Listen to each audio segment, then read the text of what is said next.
Hello ladies and mostly gentlemen, I'm VDB, and some of you may know, but last year I built a Smart with a Hayabusa engine at the back. And I stupidly thought that making and installing a rear differential on the Smart was a bit overkill.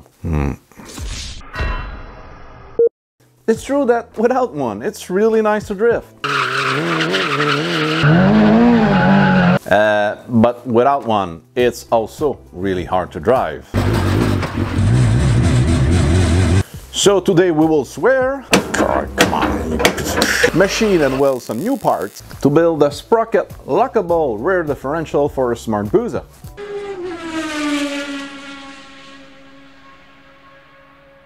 Quickly guys, before the build, I just want to answer the question that 93.4% of you have. Why lockable and not the limited slip differential? Well, you see guys, up north, we do racing on ice. That's me when I was racing mowers. So I want to extend my racing season and try to have some fun with the Smart Busa during winter. And I also may install some snow track and skis on the Smart. Just for the fun of it. Oh, and guys, if you're in Quebec and have a pair of used ATV snow tracks and you could sell it to me at a good price, let me know. So for all of those reasons, I wanted to have a simple lockable diff instead of a LSD. Good, without further ado, let's go to the junkyard. Again, even if I said I will never go back to the junkyard to get parts for the Smart because it's just a waste of time and money.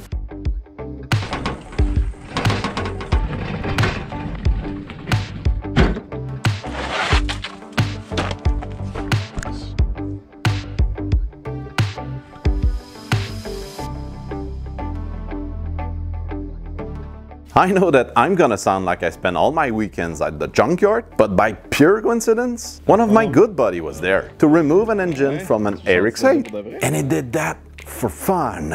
Yes, ladies and mostly gentlemen, just for the fun of it. I know, that's even crazier than me, I think. So well, while being there, I gave him a hand. And there it is!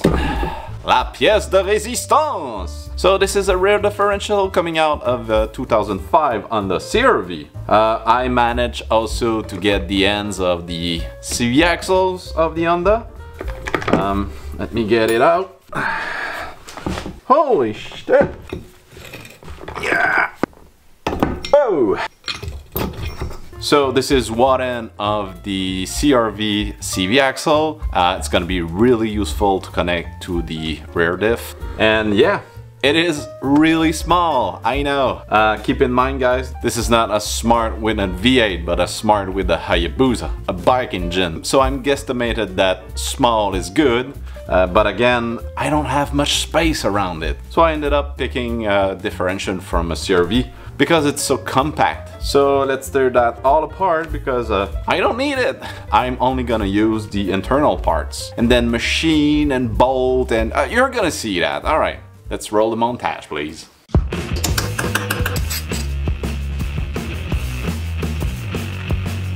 And there's oil everywhere. Good job, Vinny.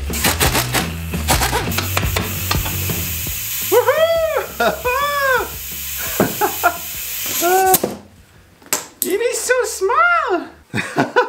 It's so cute!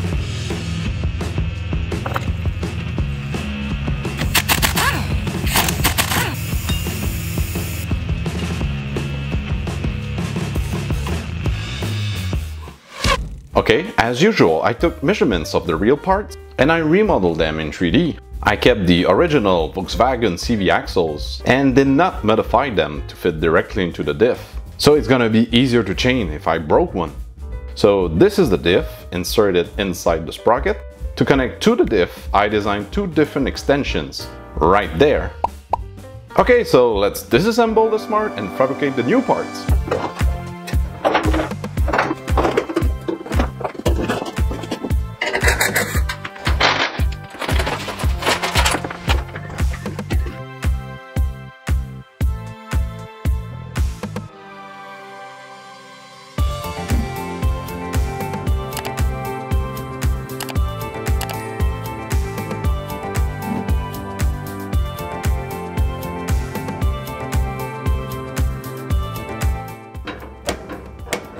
This is where things got a bit shitty. The sprocket was completely stuck on the main shaft because of a twisted key stock. After hammering on it for more than half an hour, it was time for some more sketchy techniques. It's surprising what you can do with a 4-ton bottle jack and some chains from a children's swing. Oh! Oh yeah!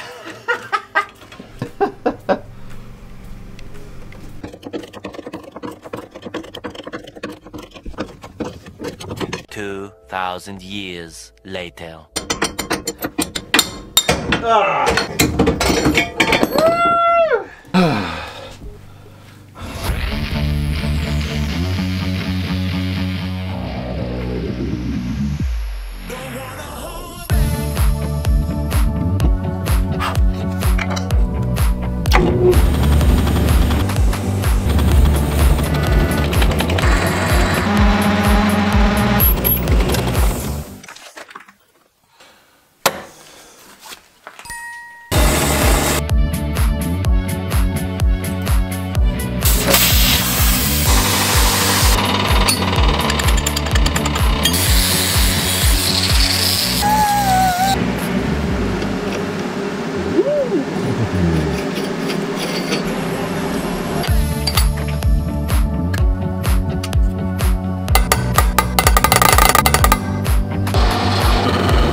Final verdict is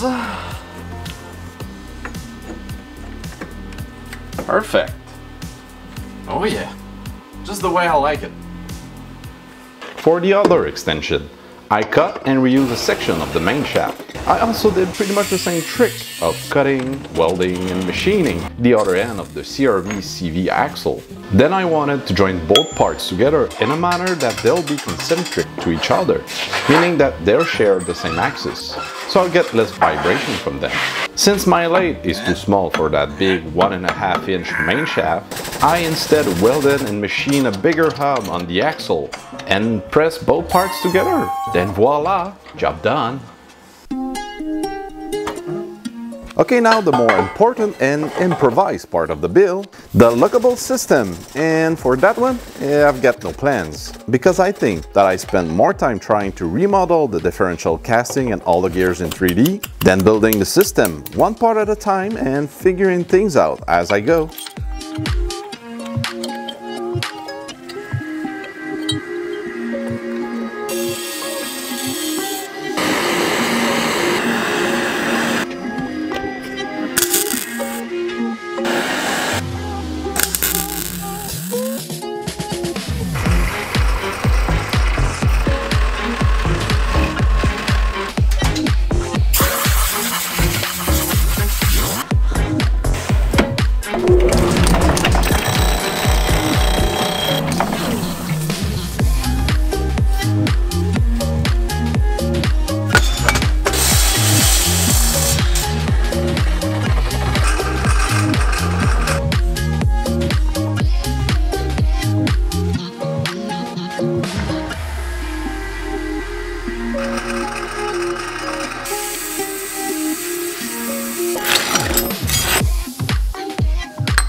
The cover is done.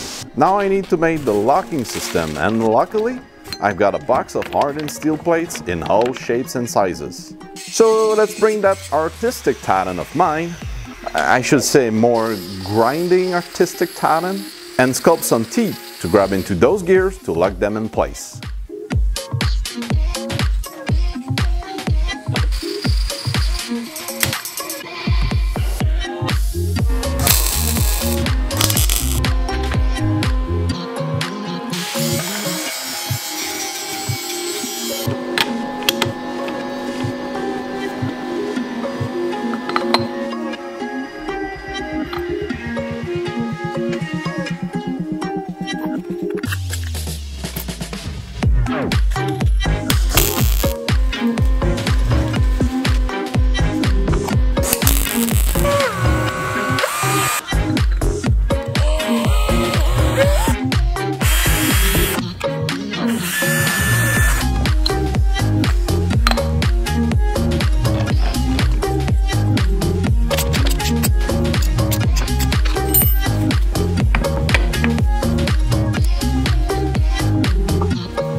Excellent! All the parts are now fabricated. Got the sprocket diff, it's now sealed with bolt covers and packed full of grease. I also added a zerts for adding grease later on. I did build a secondary cover. This one is not hollow, it's nothing fancy about it. The only specific things I did here was to match both weight of the covers with their fasteners. Make sure that everything's gonna be balanced. For those of you who doesn't know what this gear is for, this is my reverse gear. It works with an extra starter. This one comes from a big V8 and it rides just like that. I've got my two extensions that will connect directly into the diff. And finally I've got two bearing housings to locate and keep in place the sprocket diff. I also changed the two old bearings for some new ones that are completely sealed. Alright, so let's do a super quick montage of me putting everything back together into the Smart. Then it's gonna be testing time. Let's go!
Alright, so the diff performed flawlessly.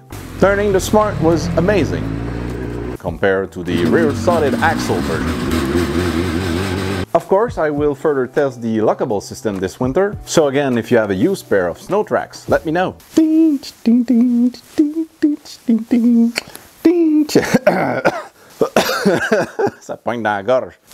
Where was I? One thing though, I won't recommend that lockable system for any high torque applications like off-roading, but for a car that has only a motorcycle engine, which is only doing 100 miles per year and will be on unlock mode for 75% of the time, that system will just be fine. Oh yeah. Am I trying to convince myself here? Oh yeah. Alright, so thanks to you if you watched till the end of this video. Please consider subscribing and don't forget to have a look at my website if you want to find plans of some of my projects. Alright, so see you on the next project, but till then, go do something with your head, your hands, or both. See ya guys!